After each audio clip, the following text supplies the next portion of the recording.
but I've been calling you since afternoon. Thank you. But I want the youth to take it on. Prof, thank you. You've been helping us for a very long time, so that's why we cannot forget.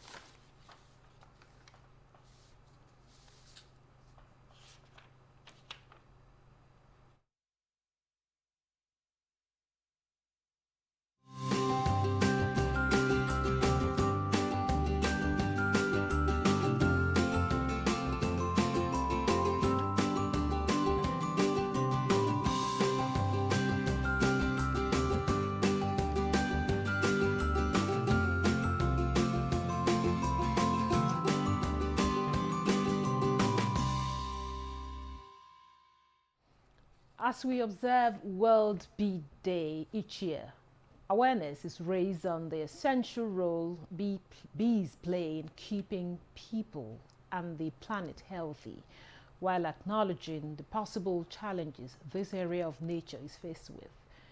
The UN General Assembly declared 20th of May as World Bee Day, chosen as it was the day Anton Jansa, the pioneer of modern apiculture, was born.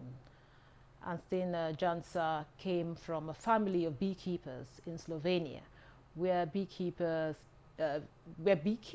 is an important agricultural activity with a long-standing tradition. Here in Nigeria, its rich biodiversity and favorable climate offers immense opportunities in beekeeping, resulting to honey production. However, this value chain remains largely underdeveloped, as it were.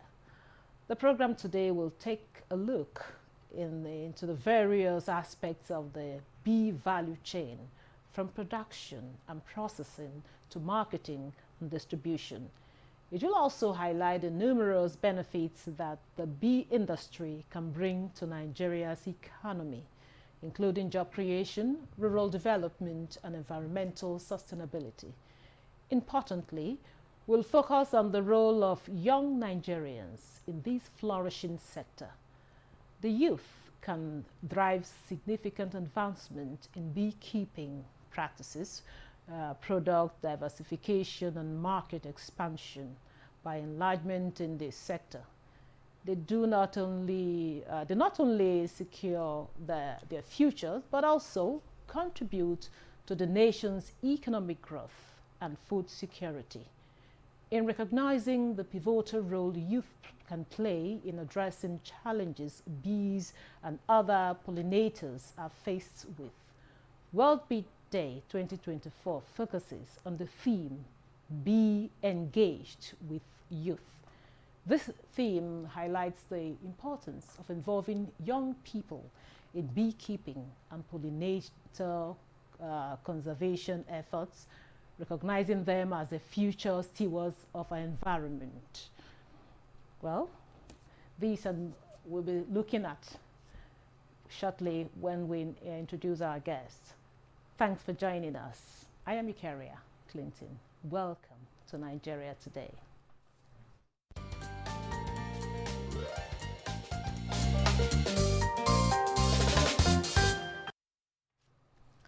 Joining me to discuss unlocking the bee value chain is Professor Akeem Abolade Oyerindi. He's a Dean, Faculty of Agriculture, University of Abuja. He's also a Fellow and Etymological Society of Nigeria. You're welcome to Nigeria Today. Presenter. Also with us in the studio is Kingsley Nwogogo. He is the President, Youth for Apiculture Initiative, and also he is the CEO, Makizi Honey. It's good to have you. It's a pleasure. Thank you very much. So I will start with you, Prof. So just give us, can you give us an overview of, the current state of bee farming in Nigeria? Beekeeping from time immemorial has been a part of traditional practice in Nigeria. It's not new. We can trace it to the traditional practice in agriculture as well. But it was pronounced in around 1927 when the Zaria people called Suma, which is honey, as part of the bee products. Because even if we talk now, the only product that majority of us know bee produces honey. Whereas within the big beehive, you have as many as the minimum is about 7 different products. But the beekeeping practice in Nigeria is majorly dominated by traditional beekeeping practice. It started with what we call honey hunting, when people go into the wild to go into the crevices as well as the logs of wood, and some of the bees, they do their nest within rocks and hills. So traditionally, people go to go and hunt for that honey and take it home, process it for consumption. But the practice, after a while, and around 1985, improved into when some of the Nigerians were sponsored out of the country to go and learn modern beekeeping practice. Some of them are still alive, some are gone. And the likes of Epidemia Ojele is still alive, although he's old now. Mola Gunju and a host of others are gone now. But what really happened is that those are the first sets that was sent out of Nigeria to go and learn modern beekeeping practice. And when they came back, they introduced this into the bee landmark. The honey bee is highly essential, and we know that it's part of us. Traditionally, if you go to our native community, everybody knows the importance of honey. So, but when those people came back with that knowledge, they advanced that there are other products within the hive that are of economic value. Propolis, pollen, beeswax, but the ones that is recent now is that the whole world knows that the bee is the one that is sustaining the food security and conservation of the plant resources.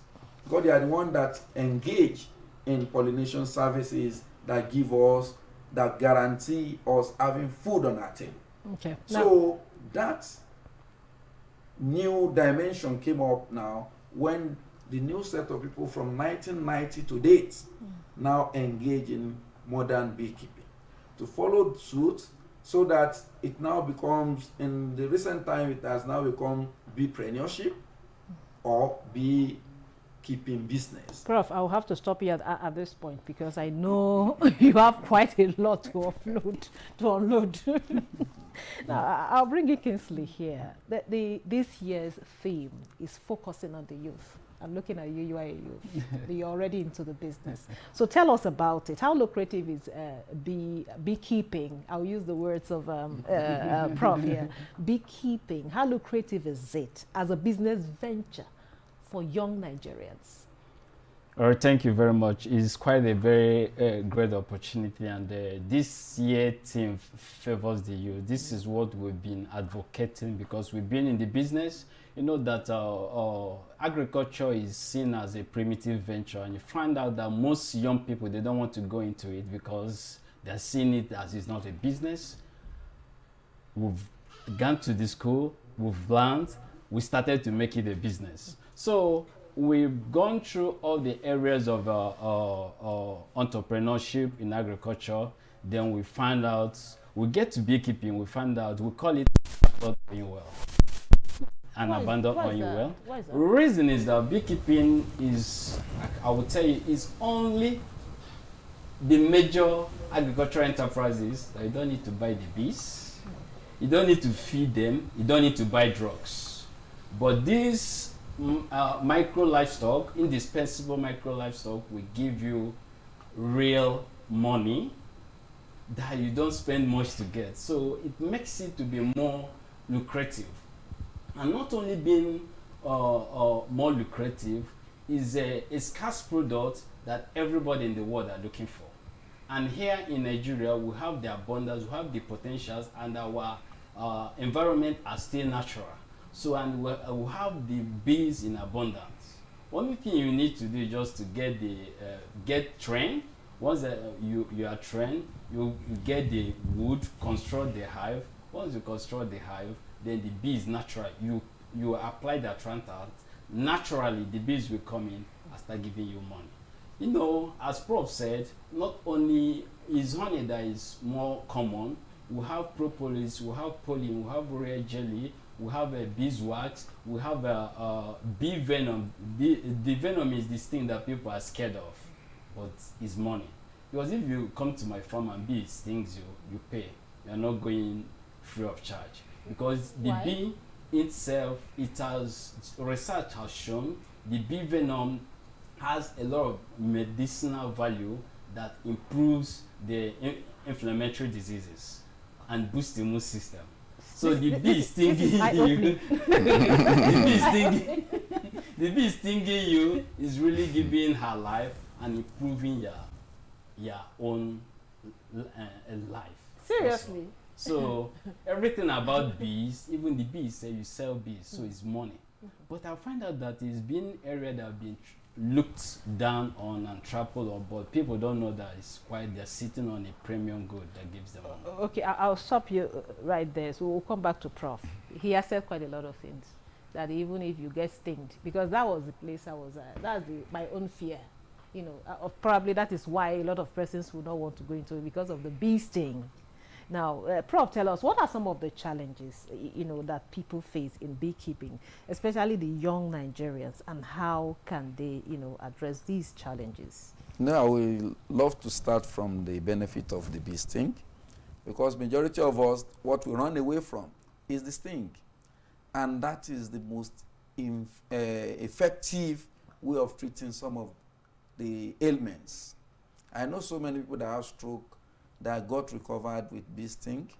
So many people that have rheumatism and a host of others. There are ways. We are not saying you should go for, you must be an epitherapist before you can administer bee for treatments.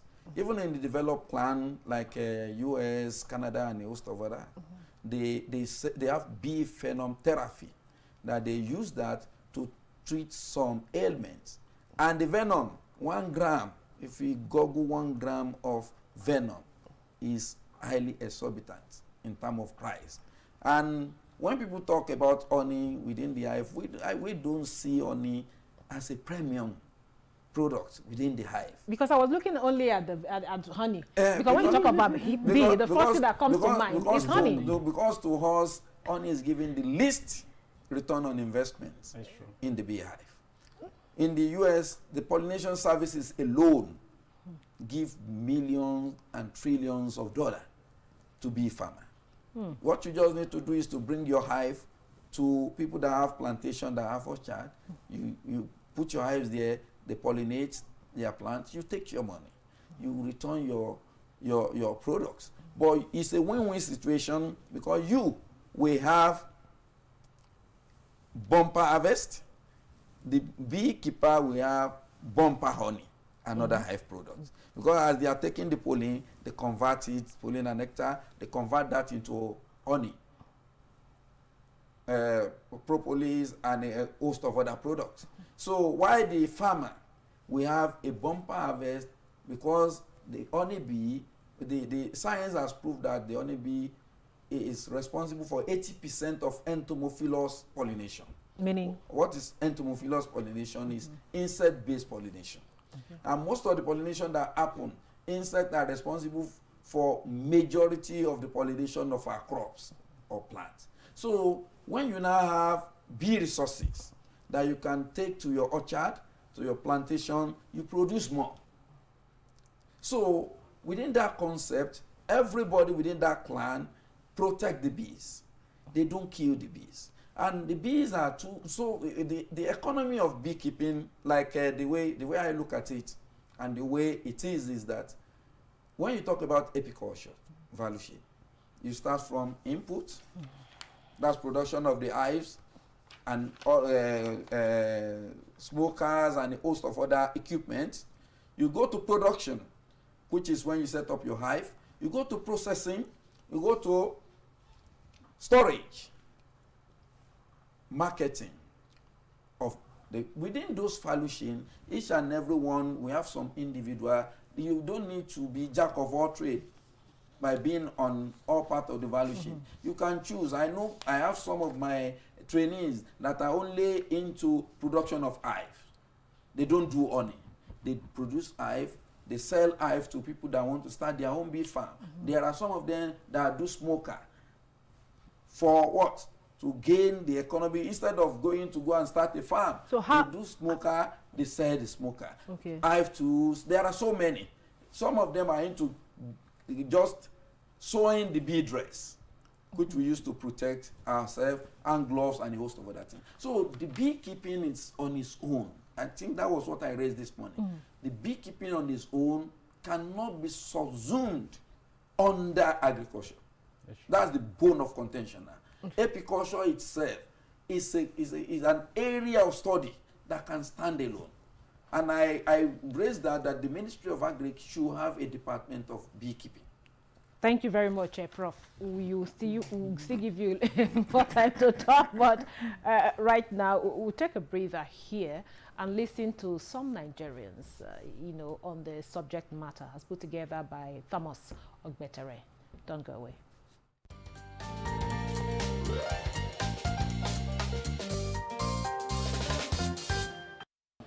It's a very lucrative venture. It is something that is worth doing, and I will encourage any Nigerian youth who is there, not employed. There is huge employment gap and opportunity in beekeeping and in apiculture generally. There are a lot of areas you can make money from them, like the honey, the propolis, the bee wax, the bee venom. You can even go into epicosmetology, like making face cream, body cream, soaps and the rest, and it has helped a lot of people. When you talk about beekeeping, beekeeping has several aspects. You have the bee venom, we have the bee wax. And from the bee wax, you can get so many products from bee wax. So all we need to do is to train these youths, tell them what they can actually get from doing beekeeping. From bee wax, you can get shoe polish, lip balm, hair cream, soap. So they can start doing all these things and making money from. If you go into bee venom, you can become a billionaire. Now the question that they should ask, have I become a billionaire? Yes. Most of the farmers in the local society, they are not aware of other by bee products. Other by bee product is very expensive but better than honey. Processing bee wax, royal jelly, pollen, propolis, and bee venom. So those other by bee products, they bring money more than.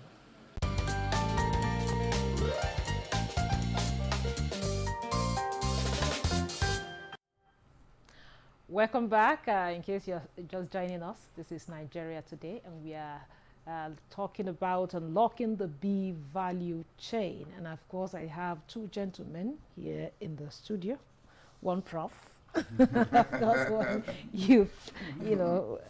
Now, Kingsley, you have quite a lot of things that some of the youth they have to say. So why do you think there seems to be quite a lot of opportunities in beekeeping? Okay, we're talking about unlocking the bee value chain. A lot has not really been tapped in terms, when you look at the value chain, a lot has not really been tapped. So why do you think that quite a lot of youth are not, are not really tapping into these opportunities? Or one is poor advocacy and sensitization. Most of them, they're thinking that bees are killer insects. But little did they know that that is where the abandoned oil well lies. So most of them are thinking, oh, we don't want to get stress. But little did they know that there is an enterprise called beekeeping where they can wear their suits and get to the farm and do the work, and very little minor work, because in beekeeping, it's not stressful, it's not capital intensive, so you don't even, the bees does not need much of your time. So based on that, that is why I find out that most of them are being not willing because they are not aware of the abundance, the prospect in that enterprise. And other things also include the bee sting. You know, once you talk about the bee, they say, no, give me honey, but don't give me bee. But there's anyhow you can get the honey without first of all having the bees. But little did they know that bee sting is also lucrative. Highly. Okay. Highly lucrative. Now, back to you, Prof. Now, what presently, you know, the present situation of the economy, we are talking about, the present administration is talking about job creation, okay, and of course, you know, the youth are just at the middle of it all. Now, how or what can the government do to encourage more youth to go into beekeeping, because it appears to be an oil well that is actually lying fallow? So what can the honeybee is always called a golden insect. And let's do this analogy. 1 liter of petrol is between 600 and 1,000. While 1 liter of honey is between 7,000 and 8,000. That's why he said it's an oil well that is yet untapped. When I was doing my PhD with the same bee, the golden insect, the report I had is Nigeria has the highest population of honeybee in Africa. So that's why wherever you stay in Nigeria, whether in the city or in the village, you have bees living with you. I did that hypothesis in 2002 for one rich man in Agege, you know, Agege in Lagos, the cosmopolitan place. He said he want to keep bees, I should come and do the test. He paid me some money, I was there. And I did the miracle of having bees to come. He called me, said, come, please. This magic, this juju that you brought in, you need to pack your bees and leave this. You ensure that there is no other bees within my environment. I told him then, I said, you want to go to diversify your investments from the poultry that you are doing and fishery, and I gave this as an alternative. You said there is no bee in Agege, but I said, do you have mango? Do you have citrus, which is orange? Do you have guava? He said he has all of them. I said, what pollinates it? They are the bees. But within 20 minutes, I was able to, the bees started visiting, and we left the place. It's not all about magic, it's about the science of it, knowing the knowledge, having the basic knowledge of it. The Nigerian government, under President Bola Ahmed Tinubu, has to take this my words. Most of Nigerian honey have been traded through Cameroon to the European markets. Ganye, Mobi, and a host of other axes that are in the boundary when they produce their honey, because Nigeria, as of today, we don't have a reference laboratory that is ISO certified that can ginger and enable our exports of our bee products out of the country. So, since fortunately, I sat for about 3-4 years on the as the chairman of the technical committee of SON on all apicultural products. This morning I was referring to the number of NIS that that committee was able to develop is 13, which means we are getting it right. Government should know that the best way to diversify our economy is to engage in modern beekeeping. It's quite cheap. It's cheaper than constructing an oil, what do we call it, refinery. Where you can, like when I did a job for AAD, that's Action Against Desertification, the Great Green Wall project. We spend minimal. Those community, the cluster have started producing honey and other hive products. So the fact remains that we should engage the youth.